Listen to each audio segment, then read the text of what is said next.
પોરબંદરમાં ચારણ ગઢવી સમાજ દ્વારા ભવ્ય કાર્યક્રમનું આયોજન કરવામાં આવ્યું હતું, જેમાં અચલ મૂર્તિ પ્રાણ પ્રતિષ્ઠા મહોત્સવ નિમિત્તે અનેક કાર્યક્રમો યોજાયા હતા. ત્યારે સમાજના લોકો મોટી સંખ્યામાં જોડાયા હતા.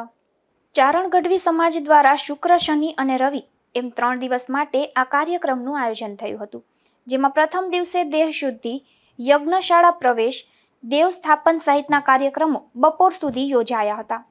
તો બપોરના સમયે જ્ઞાતિજનો માટે મહાપ્રસાદીનું આયોજન કરાયું હતું. તેમજ બપોર બાદ એક ભવ્ય શોભાયાત્રાનું આયોજન થયું હતું, જેમાં બોખીરાના શ્રી આલબાઈ માતાજીના મંદિરેથી વાછડા દાદાના મંદિર થઈ નસન ટેકરી, કમલાબાગ, એમજી રોડ, હનુમાન ગુફા અને જુબેલીના પુલે થઈ આ શોભાયાત્રા નિજ મંદિર સુધી પહોંચી હતી. આ શોભાયાત્રામાં વિશાળ કારનો કાફલો તેમજ અનેક જ્ઞાતિ અગ્રણીઓ જોડાયા હતા. આ યાત્રા પૂર્ણ થયા બાદ સંધ્યા સમયે પૂજન આરતીનું આયોજન થયું હતું. તો રાત્રિના સમયે શક્તિ વંદનાના નામથી ભવ્ય લોક ડાયરાનું પણ આયોજન કરવામાં આવ્યું હતું. નિપુલ પોપટ સાથે અશોક થાનકી, ગુજરાત ન્યૂઝ, પોરબંદર.